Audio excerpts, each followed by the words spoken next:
Welcome back to dynamic maths वाला दोस्तों। Class 8 NCERT का चैप्टर नंबर 9 मेंसुरेशन, उसका 9.2 एक्सरसाइज हम पीछे से चल रहे हैं, है ना। चलो देखते हैं, क्वेश्चन नंबर अभी 7th है। क्वेश्चन में क्या बोला है कि close cylindrical tank of radius 7 metre, मतलब क्लोज्ड सिलेंड्रिकल है। क्लोज्ड क्या है? सिलेंड्रिकल है।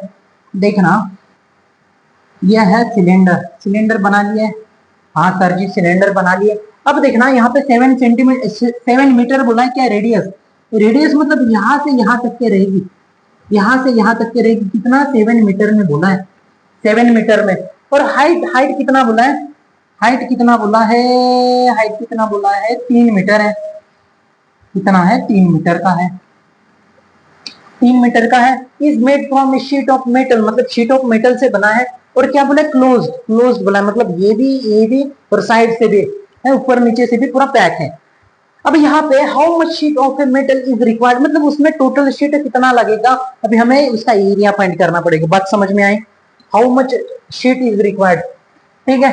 अब देखते हैं, देखते हैं सब में पहले कि अगर से इसमें पार्ट्स कितने बनेंगे, कि हमें अगर से यहाँ पे एरिया अगर से फाइंड करना है, ठीक है, टोटल एरिया ही फाइंड करना पड़ेगा।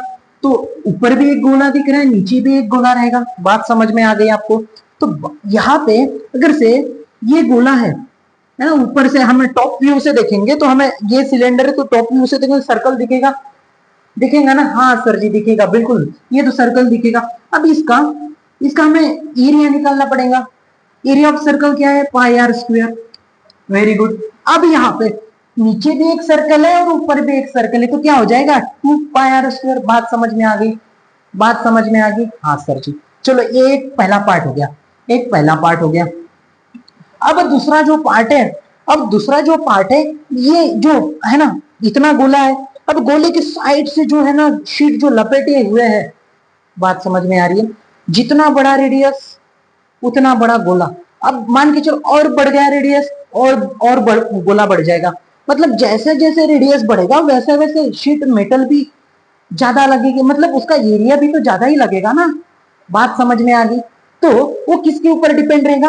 वो एक तो ये जो सर्कल है, जो ये जो नीचे वाला गोला है, ऊपर वाला गोला जितना बड़ा बड़ा रहेगा उतना उतना उसका एरिया बढ़ते जाएगा। लेकिन वो कर्व्ड सरफेस या फिर लेटरल सरफेस के इसमें आता है।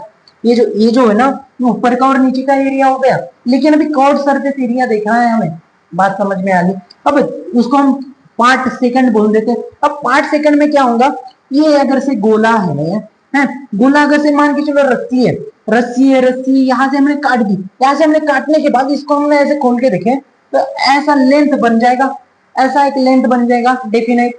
अब इसको अगर से मान के चलो इससे हमने एक रेक्टेंगल बनाया रहे थे, ऐसा एक हमने रेक्टेंगल बना रहे थे, तो यहाँ से यहाँ से यहाँ से यहाँ से ये एक पेरीमीटर बना रहता। बात समझ में आ गई दोस्तों? ये एक पेरीमीटर बना रहता, लेकिन लेकिन अभी यहाँ पे है ना, उसी रस्सी को हमने यहाँ पे ऐसे ज्वाइन कर दिए, तो सर्कल के चक्कर में इसको क्या बोलते हैं? हाँ, उसी पेरीमीटर को सरकमफेरेंस ऑफ द सर्कल बोलते हैं। तो उसको ऐसा, उसका फॉर्मूला है 2 पाई आर। बात समझ में आ गई दोस्तों? है ना। बस हम ये एक क्वेश्चन नहीं पढ़ रहे, एक ही क्वेश्चन में हम पूरा है ना इसी टाइप का पूरा संसार पढ़ रहे दोस्तों। बात समझ में आ रही है? जितना भी ऐसा क्वेश्चन आएगा ना, मेरा मेरा कॉन्फिडेंस है, मेरा दावा है कि कोई आपको है ना गिरा नहीं सकता। भरोसा रखो, भरोसा रखो। अभी आ जाओ पॉइंट पे। ये हो गया 2 पाई आर, है ना, ये हो गया 2 पाई आर। बात समझ में आ गई? एक ए भी फॉर्मूला है, या तो फिर ये 2 और ये एक आर बन गया। मान के चलो रेडियस आधी रहती है और फुल माने तो इसको डायमीटर बोलते हैं, मतलब diameter is equal to radius upon 2। बात समझ में आ गई? बात समझ में आ गई? नहीं नहीं, सॉरी सॉरी सॉरी, ये मतलब radius is equal to D by two, D by two मतलब ये इधर आएगा तो ये 2 मल्टीप्लाई कर देगा, मतलब ये क्या रहेगा? Diameter is equal to 2 into R. बात समझ में आ गई? मतलब अगर से यहाँ पे वो 2 आर यहाँ पे तो है क्या 2 आर, तो ये सर्कमफेरेंस का और एक फॉर्मूला बन सकता है। बचा क्या? पाई, और 2 आर को क्या बोले? डी। तो ये पाई डी भी बोल सकते हैं अपने, है ना। जहां पे आप पढ़ते हो वहां पे बुक में लिख देना टॉप मार्जिन में कि circumference of the circle is equal to 2 pi R, 2 pi R, और इसको लिख देना पाई इंटू डी। बात समझ में आ गई? बात समझ में आ गई? जब जब ऐसे क्वेश्चंस आएंगे पूरा है ना, एक ही क्वेश्चन से आपको पूरा डाउट क्लियर हो जाएगा दोस्तों। ठीक है, बस मन लगा के करो, है ना। आपका 10th का बेसिक यहीं पे क्लियर हो जाएगा। ठीक है, तो चलो आ जाओ यहाँ पे। अभी देखना ये हो गया 2 पाई आर, देखना 2 पाई आर हो गया। अब अगर से मान के चलो ये आर है, चलो अच्छे से लिख लेते हैं अभी समझने के लिए। 2 पाई आर। अब देखना, अब उस जो शीट है, मेटल शीट है, उसकी हाइट इतनी है। अब मुझे बताओ सेकंड कंडीशन में उसकी हाइट इतनी है, अब थर्ड कंडीशन में इतनी है, फोर्थ कंडीशन में इतनी। जैसी जैसे उसकी हाइट बढ़ेगी वो मेटल शीट भी नहीं बढ़ेगी क्या, ज्यादा नहीं लगेगी क्या? बात समझ में आ रही है आपको? मेटल शीट भी ज्यादा लगेगी, इसका मतलब इसका मेटल शीट का एरिया भी ज्यादा लगेगा। बात समझ में आ रही है दोस्तों आपको? तो उसको अगर से है ना, फर्क किससे पड़ रहा है? अभी अभी फर्क पड़ रहा है हाइट से। यहां तक कि क्लियर हो गया? यहां तक के क्लियर होगा ही होगा। जहां पे हम रहेंगे क्यों नहीं क्लियर होगा? यहाँ ये एक्स नहीं है, ये है हाइट। बात समझ में आ गई दोस्तों? तो ये है कर्व्ड सरफेस एरिया। ये देखो, ये सेंटीमीटर है ना, और ये भी सेंटीमीटर, मतलब सेंटीमीटर इंटू सेंटीमीटर, सेंटीमीटर का स्क्वायर, मतलब ये एरिया है। बात समझ में आ गई? बात समझ में आ गई? मतलब अभी देखना कहा गया। हाँ, हमें फाइंड क्या करना है? How much sheet metal is required, कितना मेटल शीट मेटल लगेगा। देयरफॉर द टोटल, हाँ आप लोग लिख लेना गिवन क्या है और फाइंड क्या करना है। ठीक है, चलो। Total surface area of a sheet metal is equal to, total area लिखना, सरफेस एरिया लिखना पड़ेगा। मतलब ये जो है टू पाई आर स्क्वायर है ना, एरिया ऑफ सर्कल 2 इंटू यहाँ पे लिखना area of circle, area of circle हो गया प्लस, ठीक है, प्लस में कर्व्ड सरफेस एरिया या फिर लेटरल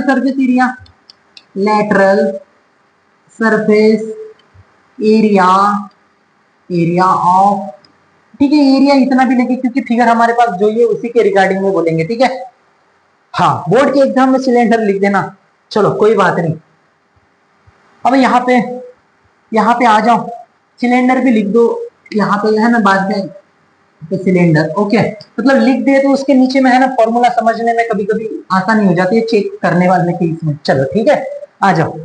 एरिया ऑफ सर्कल क्या है? पाई आर स्क्वायर, इसको डायरेक्टली लिख देते पाई आर स्क्वायर प्लस में ये क्या है? लेटरल सरफेस है 2 पाई आर एच। बात समझ में आ गई? चलो इसका वैल्यू अभी पुट कर दो। चलो इसको यहाँ से निकाल के देखते हैं क्या कुछ 2 पाई आर भी है 2 पाई आर है 2 पाई आर। यहाँ पे एक ही आर है तो एक ही निकालेंगे, यहाँ पे आर है प्लस एच है। बात समझ में आ गई? बाकी लोग है ना रट्टा नहीं मारना दोस्तों, रट्टा बिल्कुल भी नहीं मारना, है ना। रट्टा मारने वाले लोग है ना वहीं पे, है ना, वो सेमेस्टर हो गए वहीं पे फिसल जाते हैं। देखना, लॉजिक से याद रखो, और लॉजिक से याद करना है ना, 10th में आउट ऑफ लेना है तो मेरे तरफ आओ, है ना, भरोसा रखो बस। याद कैसे रखना मैं आपको सिखाऊंगा। चलो ठीक है, आ जाओ पॉइंट पे। चलो आ जाओ। 2 पाई की वैल्यू लिख देंगे, नहीं दी है तो 22/7। आर की वैल्यू क्या है? अच्छा आर भी 7 ही है, आर 7 है यहाँ पे, और हाइट कितना है? प्लस में 3 है। चलो 7 7 कैंसल, 7 + 3 के 2 इंटू, अच्छा 22 है, और ये क्या है? 10 है। चलो 2 4 इंटू 10, ठीक है, तो ये 440 क्या आ गया? Square metre. मतलब इतना शीट मेटल लगेगा। Therefore the sheet metal is, है ना, इतना। Therefore the required sheet metal is, इतना लिखना। Therefore the sheet metal required, या the requirement of sheet metal, the requirement of sheet